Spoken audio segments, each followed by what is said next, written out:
The spectacular Oregon coast is situated in the Pacific Northwest, just a 3-hour drive from Seattle, or a 1.5-hour drive from Portland.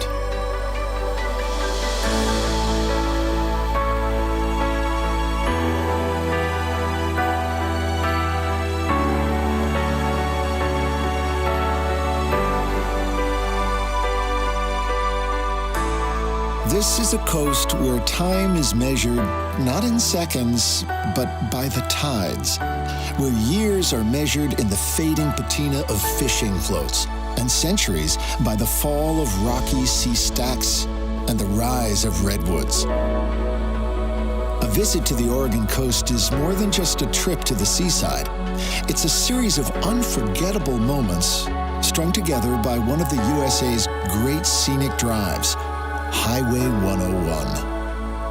And thanks to visionary legislation enacted in 1967, Oregon's coastline, all 362 miles of it, offers free public access to all.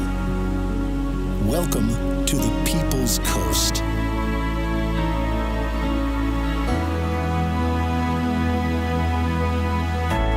Oregon's coast starts in the state's far north at Astoria, where the waters of the mighty Columbia roll into the Pacific. It was here in 1805, a year and a half after leaving St. Louis, that Lewis and Clark staggered out from the wilderness and shouted, "Ocean in view, oh joy!"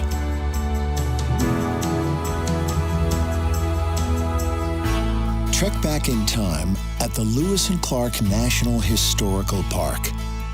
Here, a recreation of Fort Clatsop lets you experience the cramped quarters where the expedition hunkered down through a brutal winter before returning east.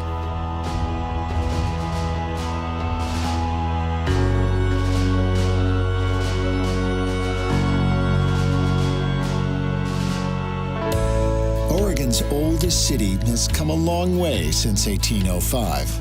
But Astoria has never turned its back on its rough-hewn and sometimes rowdy past. Visit the Heritage Museum and learn about the region's first peoples and the fur traders, fishermen, and lumbermen who followed Lewis and Clark.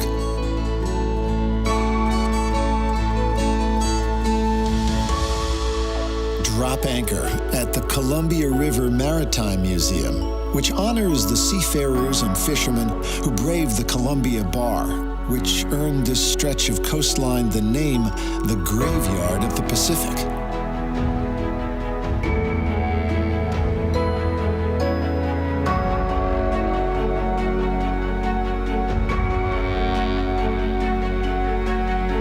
Step into the now silent interiors of the Hanthorn Cannery, the last of the 22 canneries which once made Astoria the salmon canning capital of the world.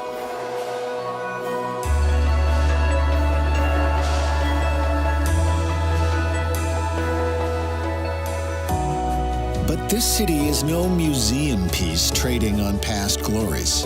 Astoria is still a working port. So head down to the Riverwalk, where the jetty pylons of old are reclaimed by time and tide, and freighters slip off to ports unknown. This is where you'll find the true, timeless spirit of Astoria. From Astoria, the road trip begins. Just a 20-mile drive south is the town of Seaside, which marks the eastern end of the Lewis and Clark Trail. When the railway arrived in the late 1800s, the town boomed, becoming Oregon's first coastal resort. While the beer, menu items, and streetscapes may have changed with the times, Seaside's natural gifts have been a reassuring constant throughout history's ebb and flow.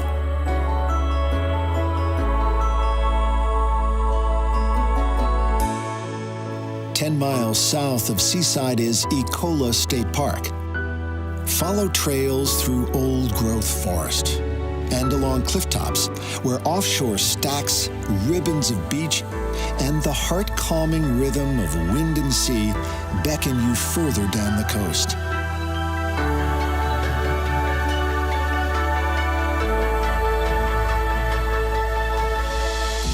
A little further south is the coastal town of Cannon Beach, home to iconic Haystack Rock.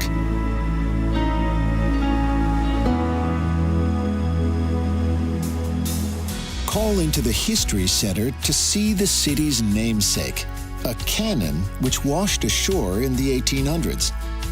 Catch a performance at the local theater, or just wander along the weather-worn perfection of this place where salt lingers in every shingle and every grain of wood.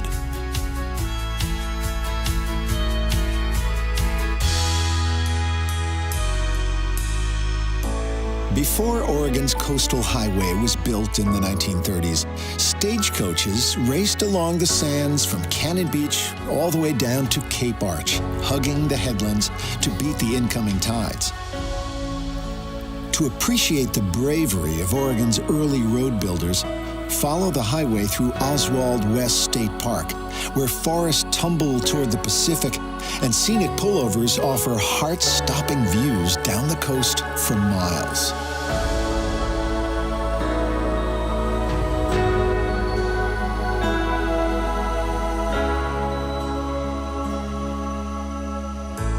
Once back at sea level, sink your toes into the sand in beachside towns like Manzanita and Rockaway Beach. Or grab a paddle and throw in a line at the historic riverside timber towns of Nehalem and Wheeler.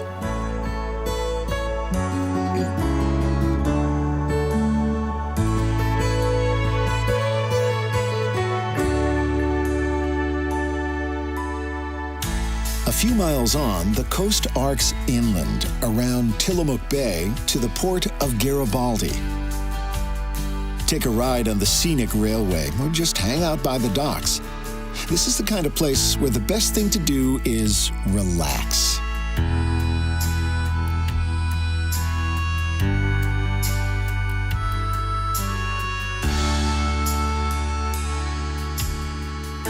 From Garibaldi, mosey around the bay to Tillamook, the bustling gateway to the Three Capes Scenic Loop. If you're short on time, this 40-mile loop makes for an easy day trip from Portland and is the perfect sampler of all that's special about the Oregon coast.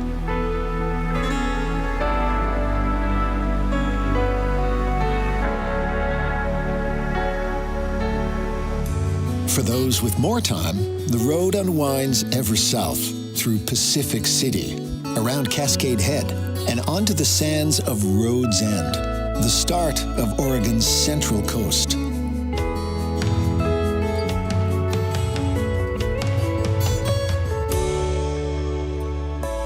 Call into the North Lincoln County Historical Museum, which celebrates the pioneers of old and the early vacationers of the Central Coast. And check out the collection of foreign fishing floats, lost at sea and carried by wind and wave to Lincoln shores. Those floats were onto something, for there are few finer places to wash up than Lincoln, where one perfect day fades into the next.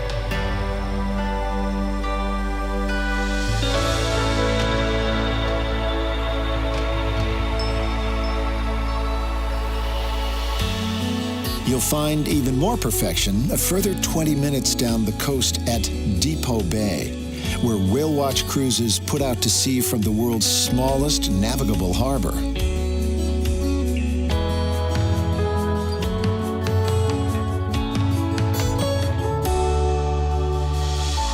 If you're not the seafaring type, you'll find plenty of opportunities to spot whales below the highway south from JBay, which offers some of the Central Coast's most dramatic scenery.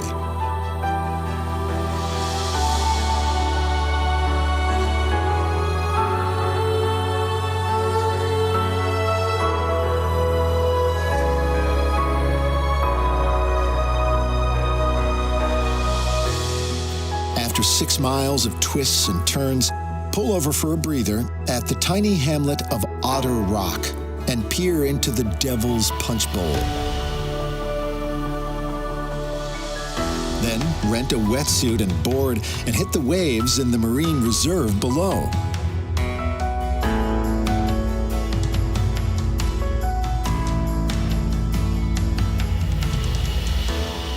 From Otter Rock, the sands stretch away for miles to Yaquina Head, home to the tallest of Oregon's 11 lighthouses.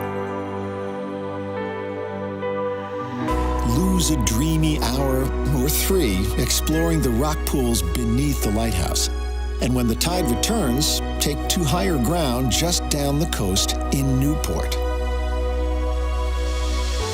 Newport is home to miles of sands, 2 lighthouses, a marine research center, and a working bayfront, complete with barking sea lions and circling gulls.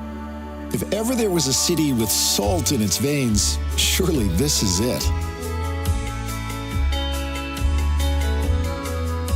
The salty flavors continue just across the Yaquina Bay Bridge at South Beach, where you'll find the best fish and chips on the entire coast.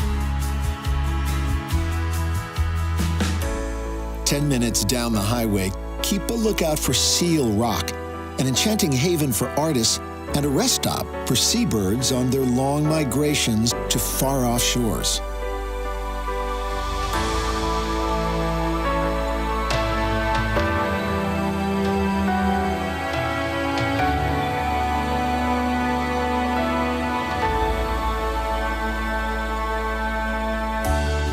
The magic continues in Yachats, a town wedged between the Siaslaw National Forest and the sea. Here, life's challenges are reduced to what flavor ice cream to choose and whether to bait your hook with clam necks or sandworms.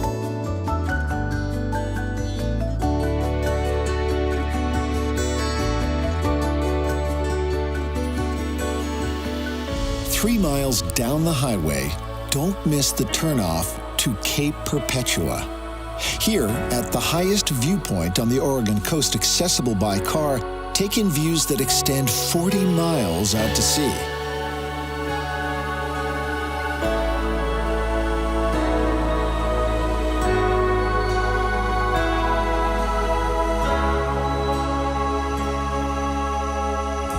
After exploring the dizzy heights of Cape Perpetua, head a little further down the coast to Sea Lion Point, which offers views north to Heceta Head, all the way south to the mouth of the Siaslaw River.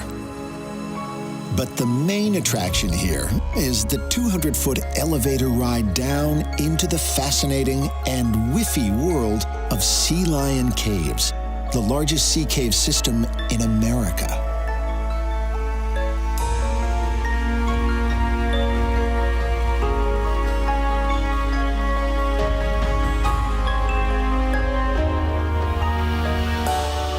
Discover another of nature's oddities just 6 miles away at the Darlingtonia State Natural Site, an 18-acre reserve blanketed with patches of the rare carnivorous cobra lily.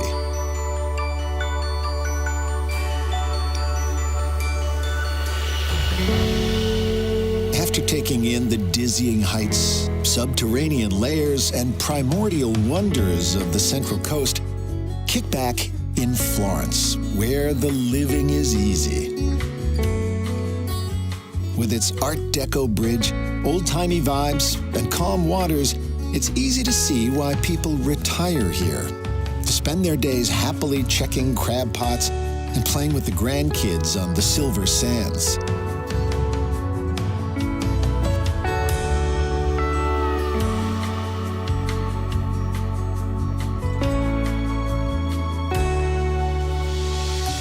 From Florence, it's just a 20-mile run down Highway 101 to Reedsport, the gateway to Oregon's southern coast and the Oregon Dunes National Recreation Area.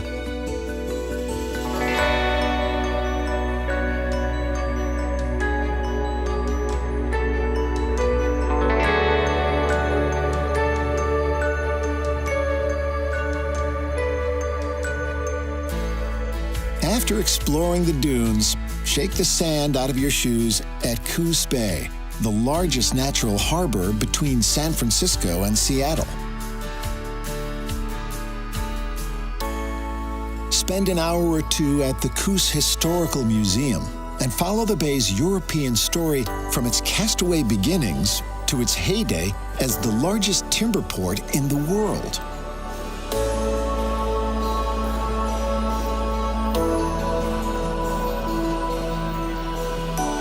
Just a short drive away is the South Slough National Estuarine Research Reserve.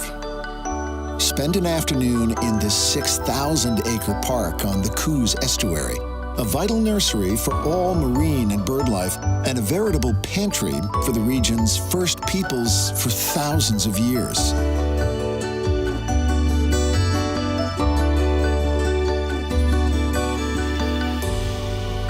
Coos Bay is also close to another of the coast's great scenic loops, which takes in a trio of stunning state parks, including Cape Arago, which offers views to seal and sea lion colonies just offshore.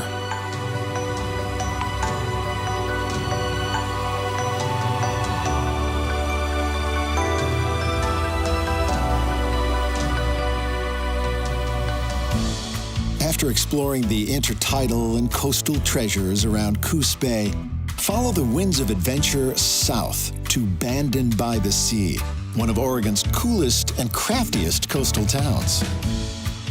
Throw in a crab pot from Weber's Pier, and while you're waiting for your dinner, walk up to Coquille Point to feast on the endless views. From here, the southern coast stretches away for another 90 wild miles south, all the way to the Californian border.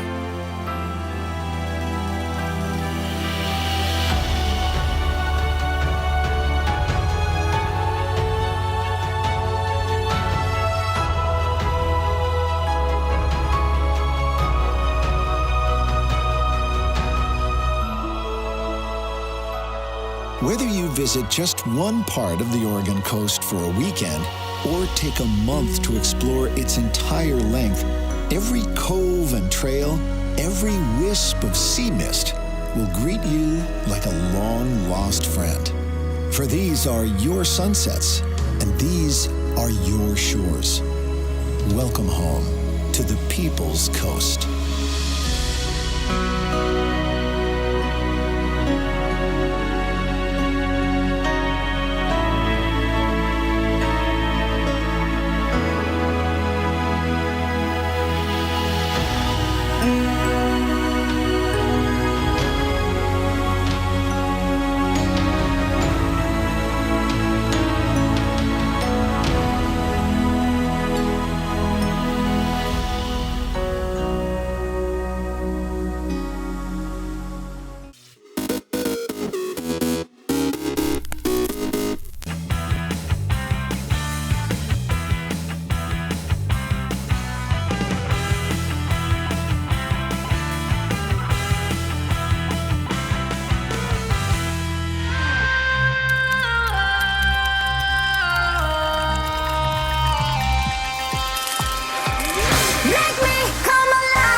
Well, I have read as a child books about the Whitbread race at the time, and the sailing magazines, the films, and it's inspired me tremendously. I'm super happy that we are now starting the race.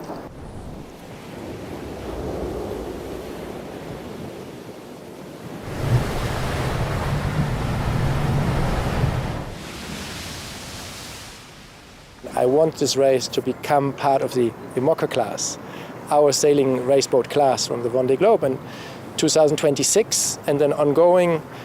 I think really there can be something very strong if we have an agenda with both races around the world linking together. And And that's basically driving me to do this one.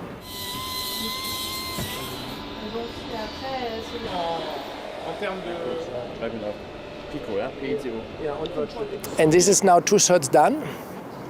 All the design work is finished, even all the details. We have already most of the ropes made with their little labels and their little color code and all that's already hanging in the container. And we have a launch on the 19th July in Lorient. And then we want to get this boat going as quickly as possible.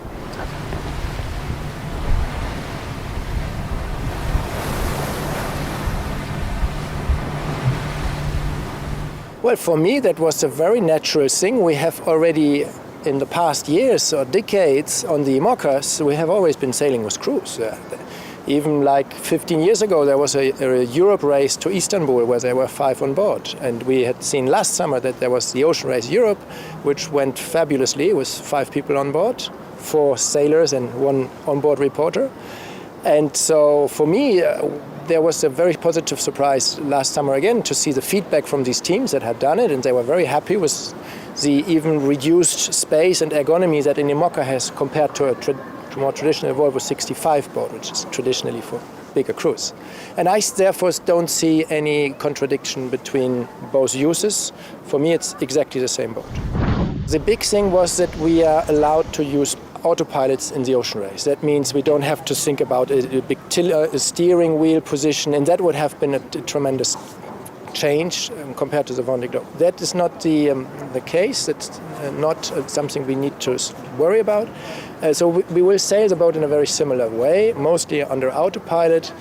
And for the Vendée Globe, I wanted to have a protected cockpit with a lot of windows and view and space to sleep next to the winch, where I have a kind of bench or bunk both sides in the cockpit.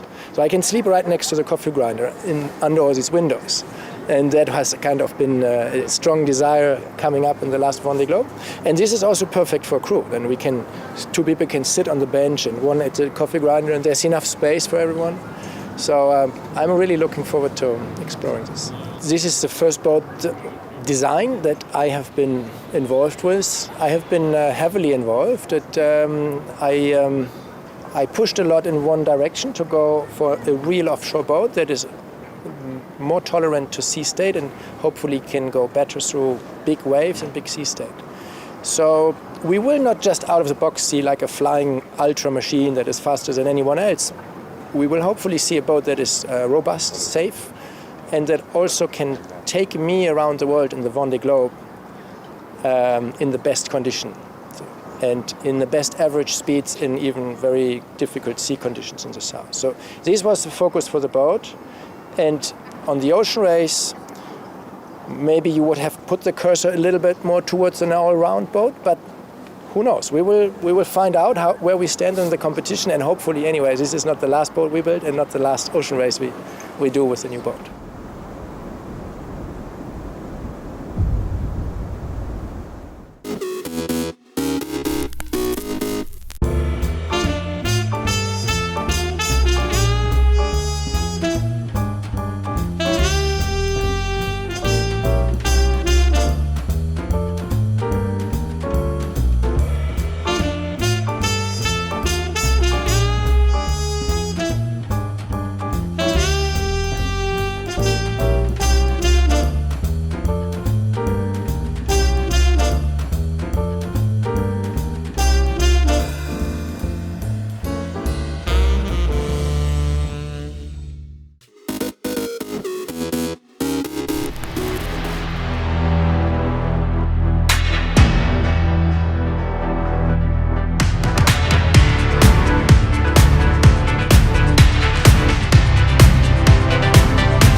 7, 1998. In Jasper, Texas, 3 white men chain a black man, James Byrd Jr., to a pickup truck, then drag him to his death. 2 of the men who dragged Byrd are later sentenced to death for the crime. The third receives life in prison. 1948. The Communists complete their takeover of Czechoslovakia as the country's president, Edvard Beneš, resigns. Communist rule lasts until the collapse of the Iron Curtain across Eastern Europe more than 4 decades later. 1981. Israeli military planes destroy a nuclear power plant in Iraq, then under Saddam Hussein's rule. Israel charges the facility could have been used to make nuclear weapons. 1972. In New York, the musical Grease, a teenage love story during high school in 1950s America, opens on Broadway. And 1958, Prince, the rock singer, songwriter, and musician whose hits include Purple Rain, Kiss, and 1999, was born in Minneapolis. Today in history, June 7th. Tim McGuire, The Associated Press.